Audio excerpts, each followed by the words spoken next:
Imagina esto. Son las 4:30 de la madrugada. Vaticano, Roma. La ciudad eterna duerme. Pero dentro del Palacio Apostólico, 12 hombres poderosos están a punto de perder todo. En ese momento, el Papa americano que revolucionó la historia de la Iglesia Católica susurra solo en aquella sala vacía. La Iglesia no puede sanar sin cortar lo que está podrido. Antes de revelarte esta historia que está sacudiendo los bastidores del Vaticano en este exacto momento, necesito que hagas algo por mí. Haz un pedido por tu vida para que Dios te bendiga a cada segundo. Y si puedes formar parte de esta misión, por favor, suscríbete al canal Vive Vaticano ahora mismo. Activa esa campanita de notificaciones porque lo que vas a descubrir hoy no lo verás en ningún otro lugar. Tu participación es fundamental para que sigamos explorando los corredores sagrados y los misterios ocultos de Roma. Lo que está ocurriendo aquí no es simplemente una reorganización administrativa. Estamos hablando de un terremoto eclesiástico de proporciones bíblicas. Robert Francis Prevost, nuestro Papa León XIV, no es un hombre común. Este hombre pasó décadas en las favelas de Perú, en las calles más peligrosas de América Latina. No es de esos que nacieron en cuna de oro del Vaticano. Es un papa de raíz que conoce la realidad cruda de la Iglesia en las periferias del mundo. Pero aquí está lo impactante. Remover un obispo durante la historia del Vaticano puede ser normal, pero remover 12 de una vez es como si Jesús, el Hijo del Hombre, estuviera entrando para hacer una limpieza espiritual en aquel lugar santo. Y créeme, lo que descubrirás en los próximos minutos te dejará sin palabras. La luz dorada cortó las cortinas pesadas del gabinete papal en la madrugada. León XIV, incómodo por la dificultad de dormir hace casi 2 días. La carga de lo que está por hacer pesa sobre sus hombros como una montaña. La iglesia que lo acompaña todavía no puede imaginar la magnitud de lo que está a punto de suceder. Santidad. La voz suave del cardenal Mateo Ross quebró el silencio sepulcral. Este Ross, mis queridos hermanos, es una figura sellada en los corredores vaticanos, uno de los pocos hombres en quien el Papa confía ciegamente. ¿El arzobispo Domenico llegó?, preguntó León, sin siquiera volverse de la ventana donde contemplaba la plaza de San Pedro, todavía sumergida en la oscuridad. Sí, Santo Padre está esperando en la antesala. Domenico, un hombre que pasó décadas trabajando en las parroquias más miserables de América Latina antes de ser llamado Roma. ¿Sabes ese tipo de sacerdote que todo el mundo conoce? Que bautiza al hijo de la empleada doméstica por la mañana y por la tarde está visitando prisioneros. Ese es Domenico, un verdadero pastor de almas, no un burócrata con sotana. ¿Y los documentos? La voz del Papa cargaba el peso de montañas. Listos para su revisión final y firma, santidad. Cuando León finalmente se volvió, la luz suave de la lámpara iluminó un rostro marcado por 69 años de servicio. Chicago, Perú y ahora Roma. Cada arruga contaba una historia de dedicación, pero también de desilusión con los rumbos que su amada iglesia había tomado. Y aquí necesito explicarte algo crucial sobre la jerarquía católica. Es un sistema milenario donde los cambios ocurren a la velocidad de glaciares derritiéndose. Pero el Papa León estaba a punto de tomar un martillo y romper todo el hielo de una vez. «Habrá resistencia, Mateo», dijo el Papa con aquella calma que precede las tempestades. Más de lo que anticipamos, el cardenal Ross asintió gravemente. Él sabía muy bien lo que estaba en juego. La curia no enfrenta una purga así desde. No es una purga. La voz del Papa cortó como una navaja. Es una limpieza, una cura necesaria. Como está escrito en Hebreos capítulo 12, Dios nos disciplina para nuestro bien, para que participemos de su santidad. Si te está gustando esta revelación explosiva, dale like ahora mismo y comparte este video. Necesitamos que más personas conozcan la verdad que el Vaticano ha mantenido en silencio.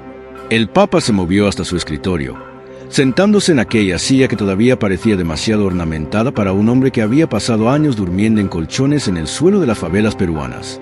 Sacó un libro gastado de cuero de debajo de una pila de papeles. Su copia personal de las Confesiones de San Agustín, con los bordes desgastados de tanto uso. ¿Sabes lo que San Agustín escribió sobre la corrupción dentro de la Iglesia? Agustín vivió en una época donde el Imperio Romano se desmoronaba y la Iglesia emergía como institución. Vio de todo: obispos corruptos, sacerdotes vendiendo sacramentos, fieles confusos. Y aún así escribió: la Iglesia es un hospital para pecadores, no un museo para santos. Pero, ¿qué sucede, Mateo?, el Papa continuó, sus ojos perforando el alma del cardenal. ¿Cuando los propios médicos están infectados? cuando aquellos que deberían curar están esparciendo la enfermedad? Esta pregunta del Papa es para estremecerse. Es como si Cristo estuviera preguntando a los fariseos: ustedes limpian el exterior del vaso, pero por dentro están llenos de avaricia y maldad. La referencia es directa al Evangelio de Mateo, capítulo 23, versículo 25. Trae al arzobispo, ordenó León, enderezándose la silla como un general antes de la batalla. Y tráeme nuevamente los expedientes de los obispos Moretti y Cabrera. Quiero revisar las evidencias una última vez. Moretti y Cabrera. Dios mío, si supieras la mitad de lo que estos hombres hicieron.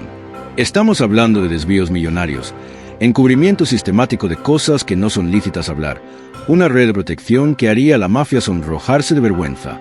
Y mira, esto no es exageración periodística. Los documentos que se filtraron después muestran transferencias bancarias, correos codificados, un esquema digno de película de suspenso. Cuando Ross se movió hacia la puerta, el Papa lo llamó. Mateo, pídele al padre Ignacio que prepare el comunicado de prensa. Necesitaremos actuar rápido así que las notificaciones sean entregadas. El día que sacudiría los cimientos de la Iglesia Católica había comenzado. En 6 horas, 12 obispos, hombres de poder e influencia esparcidos por 3 continentes, serían removidos de sus posiciones, despojados de su autoridad. Las acusaciones iban desde corrupción financiera hasta la protección sistemática de abusos, desde el cuestionamiento teológico de la autoridad papal hasta obstrucción de justicia. Durante 5 meses, el equipo de León había trabajado en las sombras. Investigadores infiltrados, documentos secretos siendo analizados, una operación digna de la CIA, pero dentro de la Santa Sede. Lo que descubrieron confirmó las peores pesadillas del Papa. Una red de protección y silencio que alcanzaba los más altos escalones del gobierno eclesiástico. ¿Quieres saber cómo terminó esto? Quédate hasta el final porque lo que viene es impactante. Y si puedes apoyar nuestro canal financieramente con un Super Thanks, estaríamos eternamente agradecidos. Cada contribución nos ayuda a seguir investigando los misterios prohibidos del Vaticano. La noche anterior, León había pasado horas arrodillado en su capilla privada. La escena, según relatos de quien estaba cerca, era para partir el corazón. Un hombre de casi 70 años, postrado en el suelo frío de mármol, lágrimas corriendo por el rostro mientras imploraba: «Sea hecha tu voluntad, no la mía». Es el mismo clamor de Cristo en Getsemaní, un clamor divino de alguien que lucha por la justicia celestial. Lucas 22, versículo 42. El Papa estaba literalmente reviviendo la agonía de Jesús antes de la crucifixión. Pero no hubo voz divina respondiendo del cielo, solo aquella certeza inquebrantable en el corazón de que el camino hacia adelante, por más doloroso que fuera, era el único posible. Como dice Proverbios 21, versículo 3, hacer justicia y juzgar con rectitud es más aceptable al Señor que ofrecer sacrificios. Cuando el arzobispo Domenico entró con una reverencia respetuosa, el Papa sabía que no había vuelta atrás. La historia lo juzgaría por este día. Algunos lo llamarían destructor de tradiciones, otros tal vez reformador. Pero en este momento, preparándose para firmar los documentos que acabarían con las carreras eclesiásticas de 12 hombres poderosos, él pensaba en sí mismo simplemente como un siervo, un pastor protegiendo su rebaño de lobos que se vistieron con piel de oveja. «Siéntate, Federico», dijo al arzobispo, usando su nombre de bautismo en una demostración de proximidad que era rara en el protocolo vaticano. «Tenemos mucho que discutir antes de que el mundo despierte». ¿Y qué mundo sería ese que despertaría? Un mundo donde la Iglesia Católica, por primera vez en generaciones, admitiría públicamente sus fracasos más profundos. Un mundo donde cardenales poderosos temblarían en sus palacios episcopales. El aire fresco de la mañana llevaba el olor de lluvia cuando el cardenal Emilio Vega atravesó apresurado las piedras centenarias de la plaza de San Pedro. El cielo arriba estaba gris, pesado con nubes que reflejaban el peso en su pecho. Como prefecto de la Congregación para los Obispos, cargo que, para quien no lo sabe, es básicamente ser el director de recursos humanos de los obispos del mundo entero, él debería haber sido uno de los primeros en saber de los planes del Papa. En cambio, había descubierto a través de una llamada desesperada de un colega en Madrid apenas 20 minutos atrás. Está ocurriendo, Emilio. El Papa está removiendo 12 de una vez. ¿12? La voz del otro lado de la línea estaba en pánico. Y con razón. La última vez que algo remotamente similar sucedió, estábamos en el siglo X y la Inquisición todavía quemaba gente en plaza pública. Dentro del Palacio Apostólico, la atmósfera estaba cargada con una tensión que podías cortar con un cuchillo. Funcionarios se movían por los pasillos con prisa inusual, sus voces reducidas a susurros. Todo el mundo sabía que algo grande estaba sucediendo, pero nadie osaba hablar abiertamente. Así funciona el Vaticano, mis amados. 1000 años de secretos guardados entre paredes de mármol. Cardenal Vega, la voz lo detuvo en medio del paso. El cardenal Ross estaba a la entrada de un corredor lateral, su expresión indescifrable como la Mona Lisa. El Santo Padre solicita su presencia inmediatamente. Vega sintió la boca secarse como el desierto del Sáhara. Cuando el Papa te llama así, sin aviso, o vas a ser promovido, o vas a ser degollado. Y por el clima, él tenía certeza de cuál de las dos opciones lo esperaba. Si esta historia te está impactando tanto como a mí, déjame un comentario diciéndome: ¡Vibra Vaticano! ¡Queremos más! Esto me motiva a seguir trayendo contenido exclusivo. Mientras el cardenal Vega, pálido y derrotado, enfrentaba su juicio particular en los aposentos papales, la tormenta que el Papa León había desatado se expandía por el globo. Era una onda de choque perfectamente cronometrada, como las trompetas de Jericó derribando murallas que parecían intransponibles. En Madrid, el obispo Antonio Navarro, el mismo hombre cuyos crímenes financieros fueron la ruina de Vega, estaba vistiéndose con los paramentos para la misa de la mañana. El brillo del oro en su casulla parecía burlarse de la solemnidad del momento cuando el nuncio apostólico, el embajador del Papa, entró en la sacristía. «Excelencia», el nuncio comenzó, su voz temblando levemente. «Traigo una comunicación urgente de su santidad». «Puede esperar hasta después de la misa», Navarro respondió con arrogancia, ajustando la mitra dorada.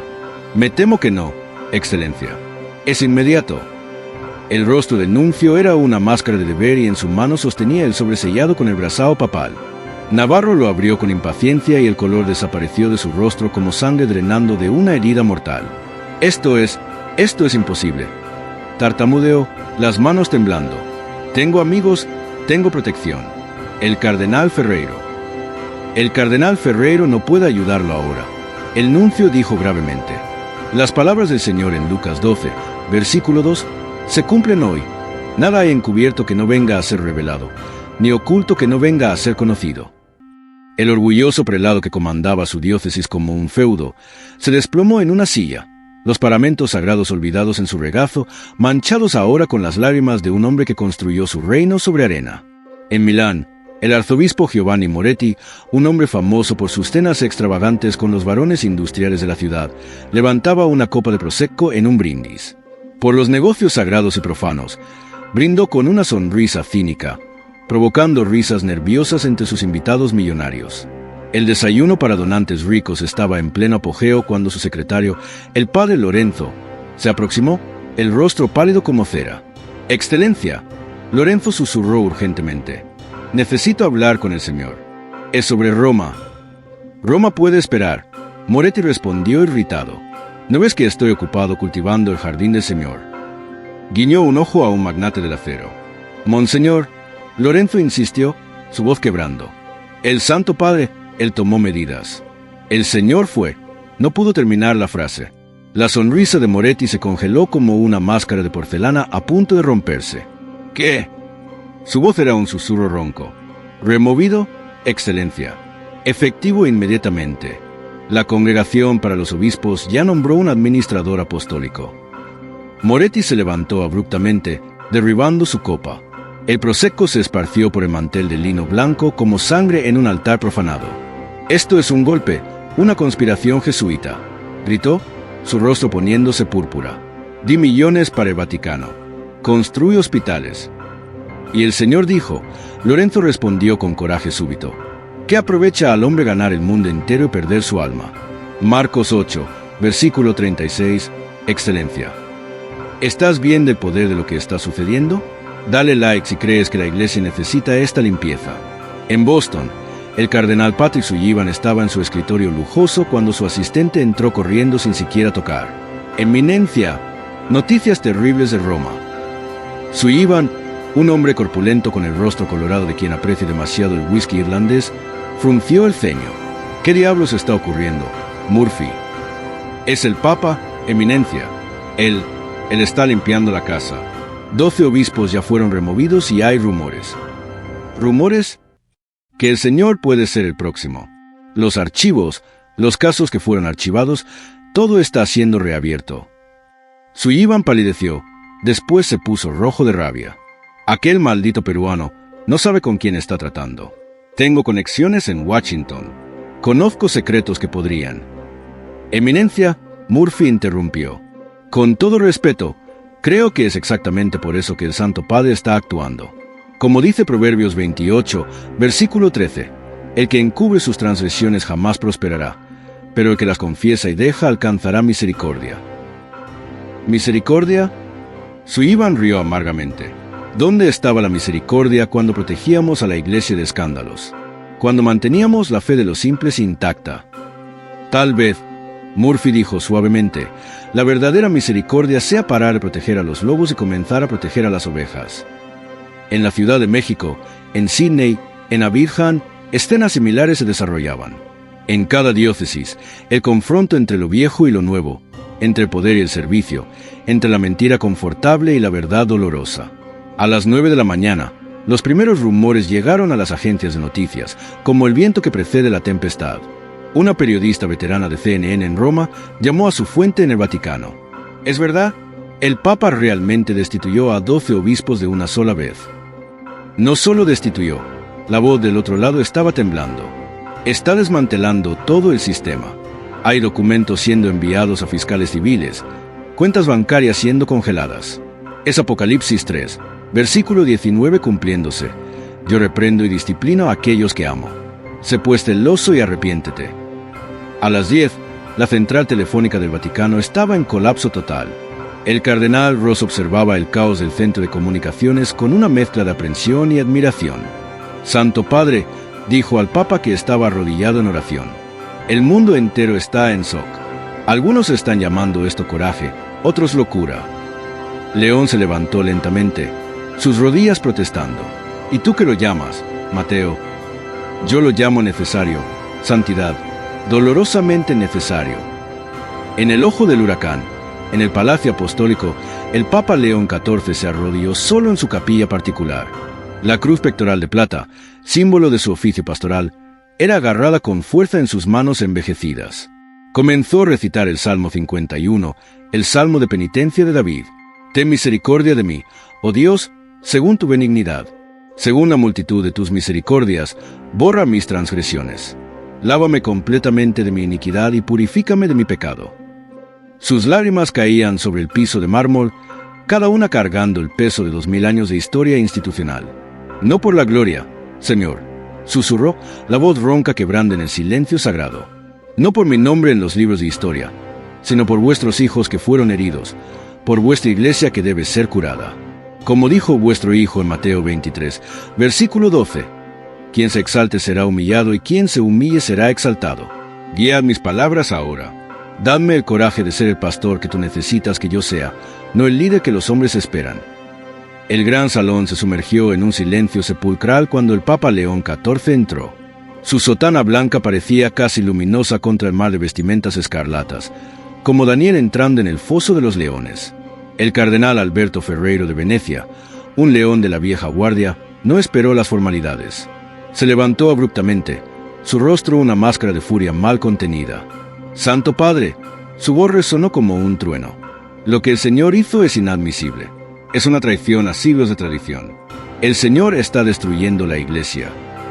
Siéntese, Alberto, León respondió con calma glacial.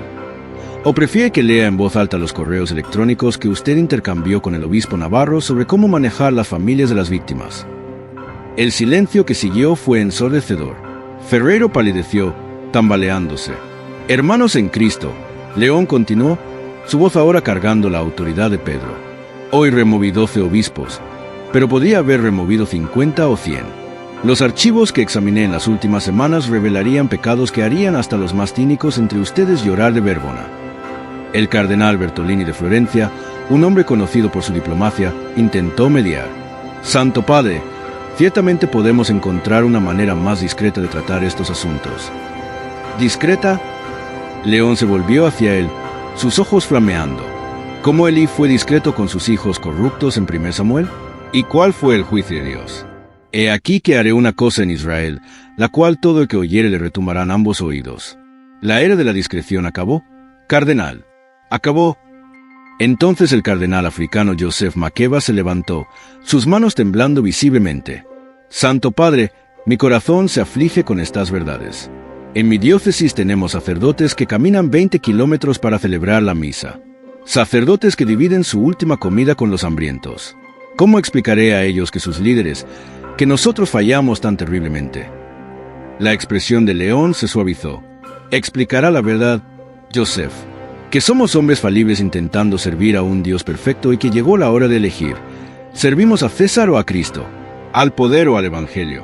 Como está escrito en Josué 24, versículo 15, escoged hoy a quién serviréis. ¿Sientes la intensidad de este momento? Comparte este video si crees que necesitamos más líderes como León XIV. El cardenal Raimondi de París, un intelectual respetado, se levantó lentamente. Santo Padre, el Señor habla de elecciones, pero lo que el Señor está haciendo no es elección, es demolición. El Señor está dando munición a nuestros enemigos. ¿Nuestros enemigos? León respondió, nuestros verdaderos enemigos no son los ateos o los secularistas, Raymond. Son la arrogancia, la avaricia y la cobardía que permitimos florecer en nuestro medio. Como dijo San Pablo en Efesios 6, versículo 12, nuestra lucha no es contra carne y sangre, sino contra los principados y potestades, contra los dominadores de este mundo tenebroso. ¿Pero a qué costo? Gritó el cardenal Antonelli de Nápoles. ¿Cuántos fieles perderemos? ¿Cuántas vocaciones serán destruidas? ¿Y cuántas almas ya perdimos protegiendo predadores? León retrucó, su voz subiendo por primera vez. ¿Cuántos jóvenes dejaron la iglesia porque vieron hipocresía donde debería haber santidad? Mateo 18, versículo 6 es claro. Cualquiera que haga tropezar a uno de estos pequeñitos que creen en mí, mejor le fuera que se le colgase al cuello una piedra de molino y se hundiese en lo profundo del mar. Un murmullo recorrió la sala. Algunos cardenales balanceaban la cabeza en concordancia. Otros cerraban los puños en resistencia silenciosa. El cardenal Boy de Polonia, un hombre que había sobrevivido al comunismo, se levantó con dificultad, apoyado en su bastón. Santo Padre, yo vi la iglesia sobrevivir a Stalin y Hitler, pero me pregunto si sobrevivirá a esto. ¿Sobrevivirá Stanislao? León respondió con convicción férrea. Porque la iglesia no está hecha de palacios y protocolo. Está hecha de fe, esperanza y amor. Como prometió nuestro Señor en Mateo 16, versículo 18. Las puertas del infierno no prevalecerán contra ella. Pero primero debemos sacar el infierno de dentro de ella. Cuando el Papa apareció en el balcón bajo la lluvia torrencial, su figura solitaria contra el cielo tempestuoso recordaba a Elías en el Monte Carmelo, desafiando a los profetas de Baal. Hijos e hijas de la iglesia, su voz amplificada luchaba contra el viento y la lluvia. Hoy les hablo, no como un monarca en su trono, sino como un siervo arrodillado ante la verdad. Un rayo iluminó el cielo, como si el propio cielo puntuara sus palabras. Por décadas, elegimos proteger la institución en vez de las personas. Elegimos el confort del silencio en vez del dolor de la verdad. Como dijo el profeta Isaías 1, versículo 16, lavaos, purificaos, quitad la maldad de vuestros actos de delante de mis ojos. Cesad de hacer mal, aprended a hacer bien, procurad lo que es justo, ayudad al oprimido. En la multitud, una mujer anciana, María Benedetta, sobreviviente de abuso clerical, agarraba el rosario con tanta fuerza que las cuentas dejaban marcas en sus palmas. A su lado, su nieto adolescente la sostenía mientras ella lloraba, lágrimas de dolor, pero también, por primera vez en 50 años, lágrimas de esperanza. Aquellos que fueron heridos por la iglesia. León continuó, su voz quebrando con emoción genuina. Les digo, perdónenos, no porque lo merezcamos, sino porque el perdón libera a quien perdona. Y a la iglesia digo, recuerden las palabras de Cristo en Lucas 17, versículo 3. Si tu hermano peca, repréndelo, y si se arrepiente, perdónalo. En ese momento, en las profundidades del Vaticano, el cardenal Vega estaba en su celda temporaria, escuchando el discurso por la radio. Cayó de rodillas, no en desesperación, sino en algo próximo al alivio. El peso de años de secretos finalmente siendo levantado. Dios mío, susurró, ¿cómo nos perdimos tanto? Horas más tarde, en los aposentos papales, el Papa León estaba exhausto, pero resoluto. El cardenal Ross entró con noticias preocupantes. Santo Padre, el cardenal Ferreiro convocó una reunión de emergencia. Está citando el Código de Derecho Canónico, alegando que sus acciones exceden su autoridad. Hablan en convocar un concilio para cuestionar su sanidad mental. León sonrió tristemente, como los fariseos cuestionaron la sanidad de Cristo cuando expulsó a los vendedores del templo. Déjalos conspirar, Mateo. La verdad no teme el escrutinio. Pero santidad, ellos tienen influencia, dinero, conexiones. Y nosotros tenemos algo más poderoso. León interrumpió. Tenemos la verdad y el coraje de decirla. Como dijo Juan 8, versículo 32, conoceréis la verdad y la verdad os hará libres. Aquella noche, algo extraordinario sucedió. Sin avisar a nadie, el Papa León se cambió su sotana blanca por una simple sotana negra y salió por una puerta lateral del Vaticano. El cardenal Ross casi tuvo un infarto cuando descubrió. Santo Padre, ¿a dónde va? ¿A dónde debía haber ido desde el principio? Mateo. A las calles. Cuando llegaron al refugio en Trastevere, la hermana Lucía casi se desmayó al reconocer al Papa bajo la simple sotana negra. Santidad, no estamos preparados. El lugar está sucio. Los pobres, León la interrumpió gentilmente, son el tesoro de la Iglesia. Como dijo San Lorenzo cuando el emperador exigió los tesoros de la Iglesia. Déjame servirlos. Un hombre sin techo, Giovanni, un veterano de guerra con cicatrices profundas en el rostro y en el alma, observó con desconfianza mientras el Papa se aproximaba. ¿Tú eres realmente el Papa?, preguntó con escepticismo. ¿Qué quiere el gran jefe de la Iglesia con basura como nosotros? Yo no soy un gran jefe, León respondió, arrodillándose delante de él. Soy un siervo, y tú no eres basura. Eres hijo de Dios, amado y precioso. Como dijo Jesús en Mateo 25, en verdad os digo que cuando lo hicisteis a uno de estos mis pequeñitos hermanos, a mí lo hicisteis. Mientras lavaba los pies heridos de Giovanni, el Papa comenzó a llorar abiertamente. No eran lágrimas de piedad, sino de arrepentimiento profundo por todos los años en que la Iglesia había construido palacios mientras Cristo dormía en las calles en la persona de los pobres. Giovanni, sorprendido por las lágrimas, colocó su mano callosa en la cabeza del Papa. Padre, ¿está todo bien? Todos cometemos errores. Gracias, hijo mío, León susurró. Gracias por la absolución. Un joven voluntario, Marco, incapaz de contener su emoción, dijo en voz alta, es como Juan 13, la última cena. No, corrigió una vieja monja, la hermana Carmela, que servía allí hacía 40 años. Es como debería haber sido todos los días de los últimos 2000 años. En ese momento, el teléfono de Marco capturó la imagen que correría el mundo. El Papa de rodillas, las manos gentiles sosteniendo los pies heridos de un hombre olvidado por el mundo, lágrimas mezclándose con el agua en la palangana.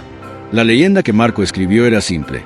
Isaías 52, cuán hermosos sobre los montes son los pies del que anuncia las buenas nuevas. Si esta historia te está transformando, dale like, comparte y deja tu comentario. ¿Crees que la Iglesia necesita más líderes como León XIV? Dímelo ahora. La fotografía del Papa lavando los pies de Giovanni se volvió viral en minutos. Pero no todos estaban emocionados. En un palacio episcopal en Venecia, el cardenal Ferreiro reunió a un grupo de cardenales conservadores. La sala estaba llena de humo de cigarro y conspiración. Esto es inaceptable. Ferreiro golpeó la mesa. Este hombre está destruyendo siglos de tradición. Está dando munición a nuestros enemigos. Está haciendo que la Iglesia parezca débil. O tal vez, dijo una voz suave desde la esquina, está haciéndola parecer cristiana por primera vez en siglos. Era el cardenal Makeba de África, quien había sido invitado pero claramente no compartía la indignación de los demás. ¿Cristiana? Ferreiro escupió, lavando pies de vagabundos mientras el mundo se ríe de nosotros. El mundo no se está riendo. Makeba respondió con calma. El mundo está llorando. Finalmente está viendo lo que Cristo quiso que la Iglesia fuera. Y algunos de ustedes tienen miedo porque esto significa que tendrán que cambiar. Esto es una herejía, gritó el cardenal Antonelli. No, mi hermano, Makeba se levantó lentamente. Herejía es construir palacios de oro mientras los pobres mueren de hambre en nuestras puertas. Herejía es proteger predadores mientras las víctimas sufren en silencio. Como está escrito en Santiago 2, Versículo 15 y 16. Si un hermano o una hermana están desnudos y tienen necesidad del alimento diario, y alguno de vosotros les dice: id en paz, calentaos, saciaos, pero no les dais las cosas que son necesarias para el cuerpo, ¿de qué aprovecha? El silencio que siguió fue tenso. Algunos cardenales miraban sus manos, avergonzados. Otros mantenían sus rostros duros como piedra. El problema, continuó Makeba, es que León está exponiéndolos. Está mostrando al mundo que muchos de nosotros servimos al poder, no al Evangelio, y eso los aterroriza. ¿Y tú qué sugieres? Ferrero preguntó con sarcasmo. ¿Que simplemente nos rindamos? ¿Que dejemos que este reformador destruya todo lo que hemos construido? Sugiero, Makeba dijo suavemente, que nos arrepintamos, que recordemos por qué nos hicimos sacerdotes, que volvamos al Evangelio que prometimos servir. Mientras la resistencia se organizaba, el equipo de investigación del Papa hacía un descubrimiento devastador. El padre Ignacio entró corriendo en los aposentos papales, su rostro blanco como papel. «Santo Padre, encontramos algo terrible». León levantó la vista de los documentos que estaba revisando. «Más terrible que lo que ya sabemos». «Sí, Santidad. Encontramos evidencia de que algunos cardenales estaban chantajeando a otros, usando información sobre sus pecados para mantenerlos en línea. Es un sistema completo de control basado en el miedo y la vergüenza». El Papa cerró los ojos, sintiendo el peso de esta revelación como una montaña sobre sus hombros. ¿Quiénes? Los nombres. Santidad. Algunos son cardenales que el mundo considera santos, hombres que escribieron libros sobre teología, que dieron conferencias sobre moral. Dámelos. Cuando el padre Ignacio extendió la lista, las manos de León temblaban. Entre los nombres estaban algunos de sus propios amigos, hombres con quienes había compartido oraciones y risas. «Dios mío», susurró, «la corrupción es más profunda de lo que imaginaba». Aquella noche, León no durmió. Pasó horas caminando por los jardines del Vaticano bajo la lluvia, empapado hasta los huesos, luchando con Dios como Jacob luchó con el ángel. «¿Hasta dónde, Señor?», gritó al cielo oscuro. «¿Hasta dónde tengo que cavar? ¿Hasta dónde llega la podredumbre?». El cardenal Ross le encontró al amanecer, todavía en los jardines, temblando de frío pero con una expresión de determinación férrea en su rostro. «Mateo», dijo el Papa, «necesito que convoques una reunión de emergencia con todos los cardenales. Todos, sin excepciones. Es hora de poner todas las cartas sobre la mesa». «¿Estás seguro, Santidad? Esto podría causar un cisma en la Iglesia». «La Iglesia ya está dividida, Mateo, entre aquellos que sirven a Cristo y aquellos que se sirven a sí mismos. Es hora de que cada uno elija su lado.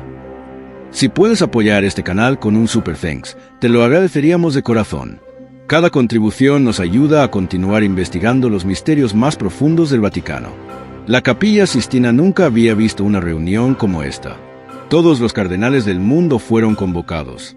La atmósfera era eléctrica, cargada con siglos de secretos a punto de ser revelados. El Papa León entró, no con las vestimentas papales ceremoniales, sino con una simple sotana blanca. En sus manos llevaba un dossier grueso. «Hermanos», comenzó, su voz resonando en aquella capilla sagrada bajo el techo pintado por Miguel Ángel. «Hoy no vengo como su superior.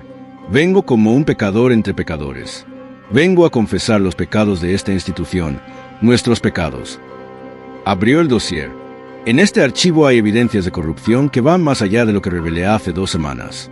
Hay chantajes, extorsiones, manipulaciones. Hay sacerdotes buenos que fueron silenciados por decir la verdad. Hay víctimas que fueron pagadas para callar. Hay documentos falsificados, testimonios suprimidos. El silencio era tan profundo que se podía escuchar la respiración de cada persona presente.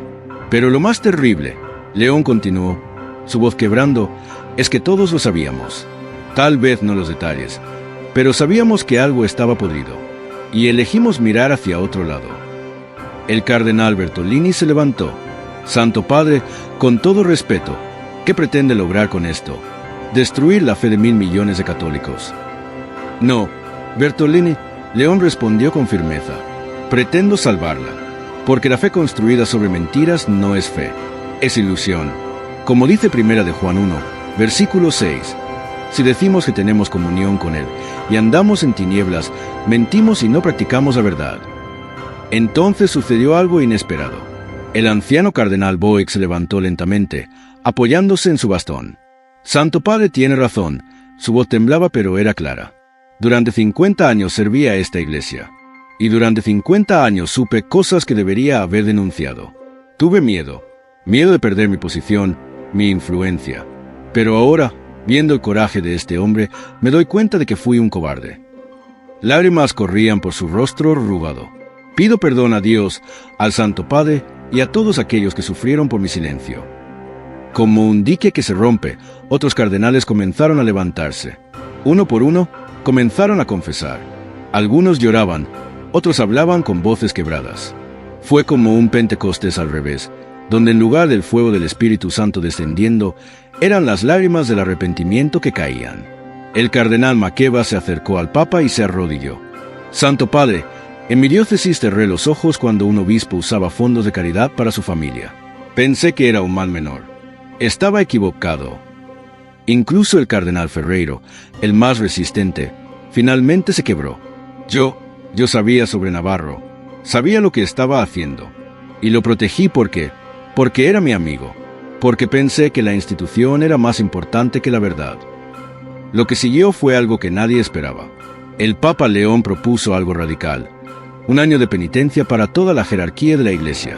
Propongo, dijo, que todos nosotros, desde mí hasta el último cardenal, pasemos los próximos 12 meses sirviendo en las periferias, en los refugios, en las prisiones, en los hospitales, en las favelas, sin títulos, sin privilegios, como siervos. Pero las diócesis necesitan administración, objetó alguien. Las diócesis serán administradas por laicos competentes bajo la supervisión de sacerdotes jóvenes que han demostrado integridad. Es hora de que confiemos en el pueblo de Dios. Esto es una locura, murmuró el cardenal Antonelli, pero su voz había perdido la convicción anterior. ¿Locura? León sonrió. Pablo dijo en 1 Corintios 1, versículo 25, la locura de Dios es más sabia que la sabiduría de los hombres. Hermanos, hemos sido sabios según el mundo por demasiado tiempo. Es hora de ser locos para Cristo. Durante los siguientes días, algo extraordinario comenzó a suceder. Cardenales que habían vivido en palacios empezaron a aparecer en comedores sociales. Obispos acostumbrados a limusinas comenzaron a tomar el transporte público. Prelados que nunca habían tocado a un pobre comenzaron a lavar pies, distribuir comida, visitar enfermos. La prensa mundial estaba en shock. Las portadas de todos los periódicos mostraban imágenes impactantes. El cardenal de Nueva York sirviendo sopa en un refugio de Brooklyn, el arzobispo de París durmiendo en las calles para entender la vida de los sin techo, el cardenal de Madrid trabajando en una fábrica para comprender la vida de los trabajadores. Pero no todo era alegría. Muchos católicos conservadores estaban horrorizados. La iglesia se está convirtiendo en una ONG. Gritaban en las redes sociales. Esto no es dignidad, es humillación. Sin embargo, algo milagroso estaba sucediendo. Por primera vez en décadas, los jóvenes estaban volviendo a la iglesia. No por la pompa o la ceremonia, sino porque finalmente veían algo auténtico. Una joven de 25 años, Sofía, que había abandonado la iglesia después de un escándalo en su parroquia, vio la imagen del Papa lavando pies y lloró. Pensé que la iglesia se había perdido para siempre, dijo en una entrevista viral. Pero esto es lo que Cristo habría hecho. Por primera vez en mi vida, quiero volver. Y no era solo ella. Las iglesias comenzaron a llenarse nuevamente, pero no con las multitudes tradicionales de ancianos, sino con jóvenes, con familias, con personas que habían perdido la esperanza y ahora la estaban recuperando. Suscríbete ahora si aún no lo has hecho. Activa la campanita para no perderte ninguna revelación explosiva sobre los misterios del Vaticano.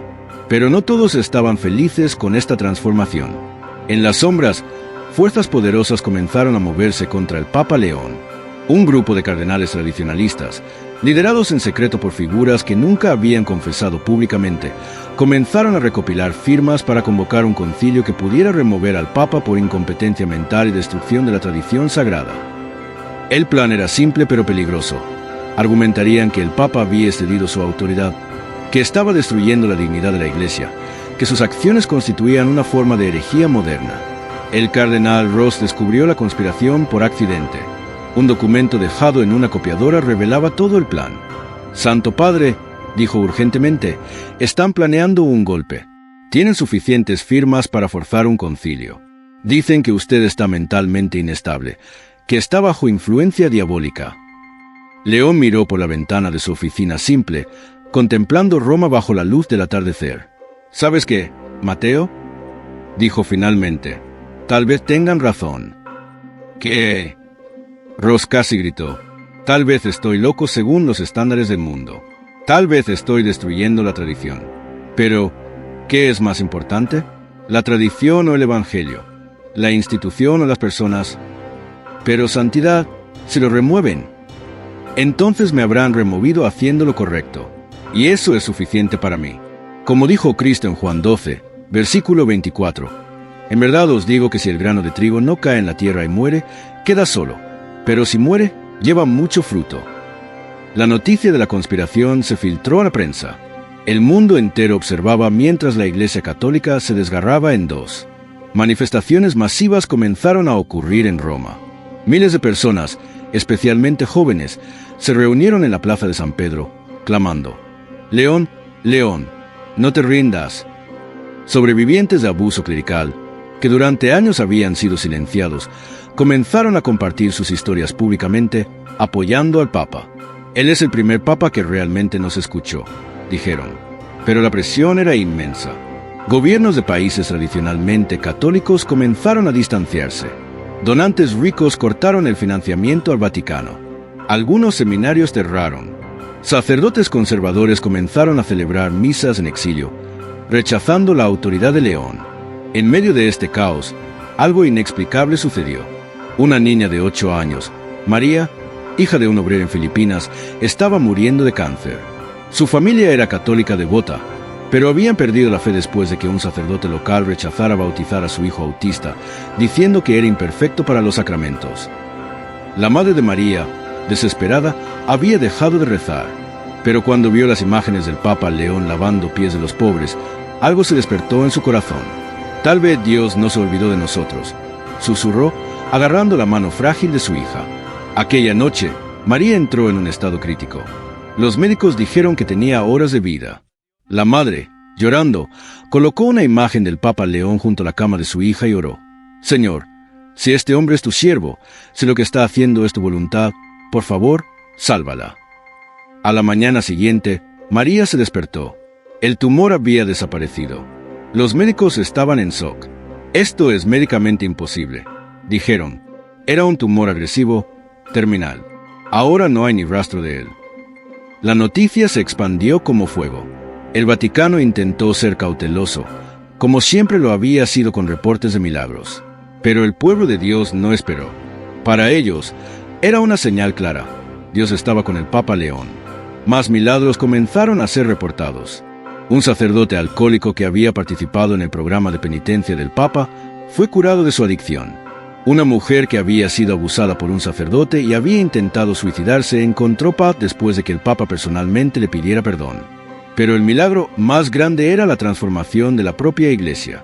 Parroquias que habían estado vacías durante años ahora estaban llenas. Jóvenes que nunca habían considerado el sacerdocio comenzaron a entrar en seminarios reformados. Familias que habían dejado la fe estaban volviendo. El cardenal Ferreiro, que había sido uno de los principales conspiradores, tuvo una experiencia que cambió su vida. Mientras servía en un refugio como parte de su penitencia, conoció a un hombre anciano, enfermo y abandonado. Mientras limpiaba las llagas infectadas del hombre, Ferreiro comenzó a llorar. «Perdón», susurró. «Perdón por todos los años que viví en un palacio mientras tú sufrías en las calles». El hombre anciano lo miró con ojos sabios. «Yo te perdono, hijo, pero ahora ve y no peques más». Ferreiro se quedó congelado. Esas eran las palabras exactas de Cristo a la mujer adúltera. «¿Quién eres?», preguntó con voz temblorosa. El anciano sonrió. «Solo un pecador salvado por gracia, como tú». Aquella noche, Ferreiro renunció a la conspiración. Más aún, se convirtió en uno de los defensores más feroces del Papa León. A pesar de la oposición menguante, el concilio fue convocado. Los cardenales tradicionalistas insistieron. Querían su día en la corte eclesiástica. La reunión se realizó en el Vaticano, con representantes de todo el mundo católico. Las cámaras de televisión fueron permitidas por primera vez en la historia para un evento tan delicado. El Papa León insistió. La era de los secretos terminó. Que el mundo vea todo. El cardenal Raimondo, el líder de la oposición, presentó sus argumentos. Este hombre ha destruido la dignidad de nuestros oficios. Ha hecho que los obispos se arrodillen ante vagabundos. Ha expuesto nuestros pecados al mundo entero, dándonos como espectáculo. Ha vaciado las arcas del Vaticano. Ha alienado a nuestros aliados poderosos. Bajo su liderazgo, la Iglesia se ha convertido en un circo de humillaciones. Cuando terminó, el silencio era total. Entonces el Papa León se levantó. No caminó al podio. En cambio, se arrodilló en medio de la sala. «Tienen razón», dijo simplemente. El shock fue palpable. «He destruido la dignidad de nuestros oficios, porque esa dignidad estaba construida sobre el sufrimiento de los inocentes. He hecho que los obispos se arrodillen ante vagabundos, porque esos vagabundos son Cristo disfrazado, y es ante Cristo que todos deberíamos arrodillarnos. He expuesto nuestros pecados, porque como dice Juan 3, versículo 20, todo aquel que hace lo mal aborrece la luz y no viene a la luz, para que sus obras no sean reprendidas». Se levantó lentamente, sus ojos recorriendo cada rostro en la sala. «Pero déjenme preguntarles algo. ¿Qué preferirían? ¿Una iglesia hermosa que está podrida por dentro? ¿O una iglesia humilde que realmente sigue a Cristo? ¿Un Vaticano rico que ignora a los pobres? ¿O una iglesia pobre que enriquece a las almas?» Entonces sucedió algo extraordinario. Una monja, la hermana Teresa de Calcuta, sin relación con la santa, una mujer que había trabajado durante 50 años en los barrios bajos de Manila, se levantó. «¿Puedo hablar?», preguntó. «Por favor». El Papa asintió. Durante 50 años, comenzó con voz temblorosa, «He visto a la iglesia desde abajo. He visto sacerdotes que llegaban en coches lujosos para dar misa en nuestras comunidades pobres, y luego se iban sin siquiera conocer nuestros nombres. He visto obispos que se fotografiaban con nosotros para sus reportes, pero nunca volvían. He visto cardenales que hablaban de justicia social en conferencias internacionales, pero que trataban a sus empleados como esclavos». Lágrimas corrían por su rostro, y luego vi las imágenes de este Papa lavando pies, de cardenales durmiendo en refugios, de obispos trabajando en fábricas. Y por primera vez en mi vida, sentí que tal vez, solo tal vez, la Iglesia finalmente estaba entendiendo lo que Cristo nos enseñó. La sala explotó en aplausos, pero no de todos. Algunos cardenales permanecieron sentados, sus rostros duros. ¿Estás conmovido por esta historia? Dale like y comparte. El mundo necesita conocer esta verdad. La votación fue dramática. Cada cardenal debía votar. ¿Debería el Papa León continuar o debería ser removido? Uno por uno, se levantaron para votar. El cardenal Makeba, apoyo al Santo Padre.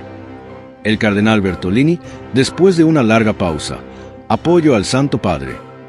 El cardenal Boyd, con lágrimas en los ojos, apoyo al Santo Padre. Pero no fue unánime. Aproximadamente el 20% votó por la remoción. Estos cardenales, liderados por Raimondo, se levantaron y salieron de la sala en silencio. Una protesta muda pero poderosa. El Papa León los observó irse con tristeza en sus ojos. «Oren por ellos», dijo a los que se quedaron, «porque no es fácil soltar el poder. No es fácil abrazar la humildad. Todos somos obra en progreso». Después de la votación, el Papa hizo un anuncio sorprendente. «En 6 meses renunciaré al papado». El shock fue inmediato. «¿Por qué?», gritaron varios. «Porque mi trabajo aquí está terminado», explicó León. «He sacudido el árbol, he expuesto la podredumbre, he comenzado la limpieza. Pero la verdadera reconstrucción debe ser hecha por alguien más joven y con más energía».